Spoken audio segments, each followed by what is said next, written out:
you can see these blended phenomenally. Easy without any effort, but I could see people getting frustrated because, you know, it blends nice, but then they've got like rain on their face. What's up, guys? Okay, I've got something really exciting to share with you today that's very coveted, that's very hyped, that comes out next month, and that is the Lorac Mega Pro Palette 2. Mega Pro Palette. This one. Lorac had a palette come out last year called the Mega Pro Palette 1. It looked like this and had a very similar layout to the one that is out now, in the sense that it has 32 eyeshadows, 16 are matte and 16 are shimmery. Now, last year when this one came out, it was very limited. I had to like go on the Lorac website like right when they started selling them and get it. And I was amazed that I got it because a lot of people tried to get it and couldn't get it because they ran out and sold out. So this year, I don't know how limited it is, but I do know that it is an Ulta exclusive. So you'll be able to get it in store, which I think is kind of nice. The packaging here is very slim, very, very slim. It's cardboard packaging, magnetic closure. Open it up, you've got a nice big mirror, but there's absolutely no way, you gotta lean it up against something to be able to use the mirror.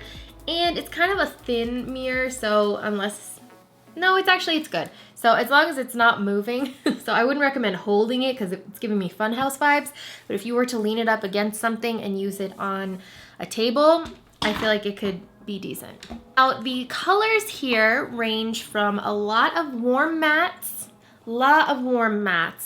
to a lot of shimmery colors, and there are some cooler tones, but I'm seeing a lot of warm tones, especially, let me compare to the last year's. Actually, you know what? That's a lie. This is last year's. It seems much more warm toned. This one has more cool toned eyeshadows. It actually has a lot more lighter toned eyeshadows as well.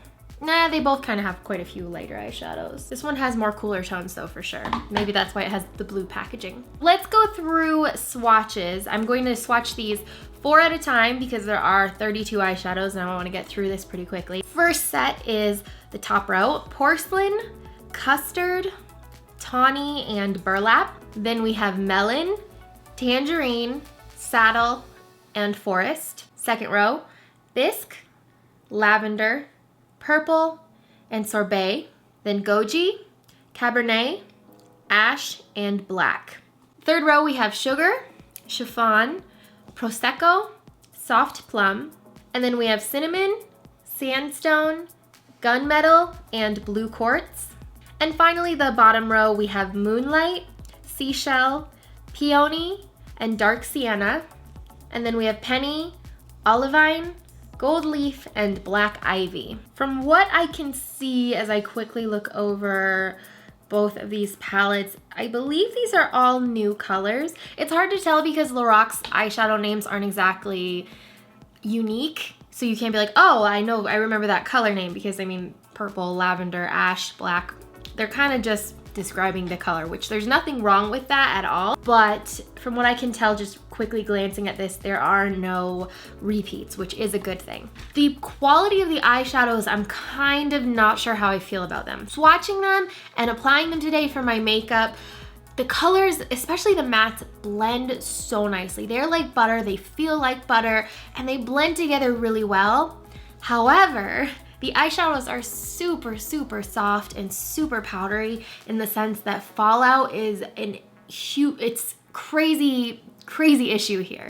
Just swatching these, there was quite a bit of fallout, but even more so when I would just dip my brush, not even like, I wasn't even digging at the eyeshadows, just dip the brush in and there would be powder all over the eyeshadow. When I would apply this to my face, I was using just this small blending brush to apply the colors, and I would end up getting fallout. So I would have to tap off my brush like 10 times before actually applying it, because otherwise, it just was crazy fallout. So I'm torn because fallout is kind of super annoying and it's frustrating, not even if it gets on your face, because if you tap off your brush enough, it's not going to be an issue, and if you're gentle while applying it.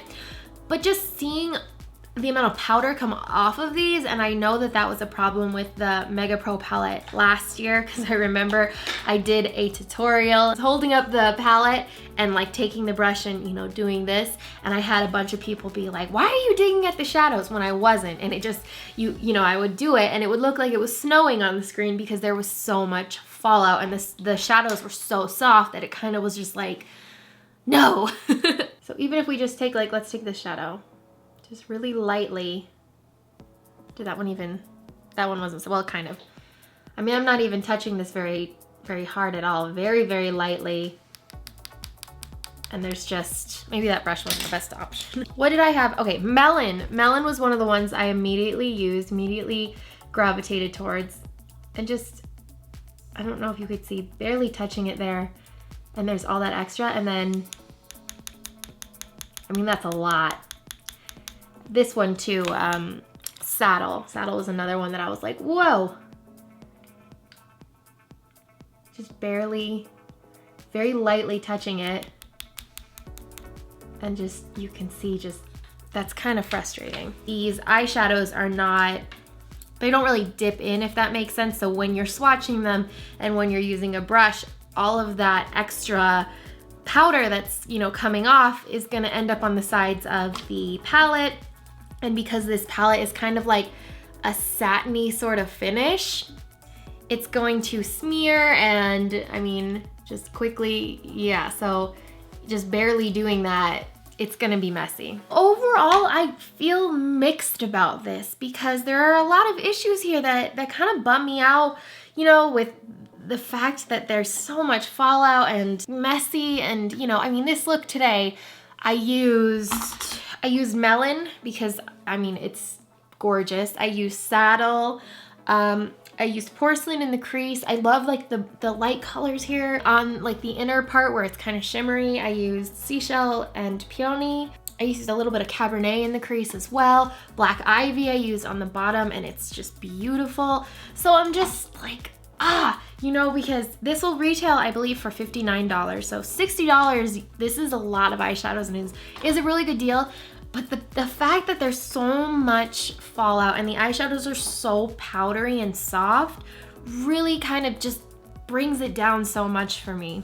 You can see these blended phenomenally. Easy, without any effort, but I could see people getting frustrated because, you know, it blends nice, but then they've got like rain on their face. I don't even know what to give this because I'm so torn, because I really love, like, I feel like a broken record here, but I really love the colors. I really love the blendability. The pigmentation on most of these is phenomenal, but they're so soft and they're so like, the fallout aspect, you know? This will be available at Ulta exclusive, October 4th. So you got a lot of time to think about it. I will put swatches on my blog. I've been really neglecting my blog, I know, and I'm going to try and get better at that. It's just, sometimes it's like, I don't know, I really don't have a good excuse. I don't know. I don't know if I should be like, you totally need this because the colors are amazing. I feel like, I mean, I was sent this by Ulta, and if I wasn't sent it, I was 100% going to buy it because of the hype aspect, but now playing with it, I'm not sure if I would. Gotta be honest with you guys. I think if you are really good at applying eyeshadow and you don't mind dealing with fallout, then these are beautiful. And the I mean, I'm gonna use this palette for sure, and the colors and everything's nice, but you know, if fallout really annoys you and you have issues with it and it's just frustrating, this is not the palette for you. I do not recommend it if that's the circumstance. There's kind of my review.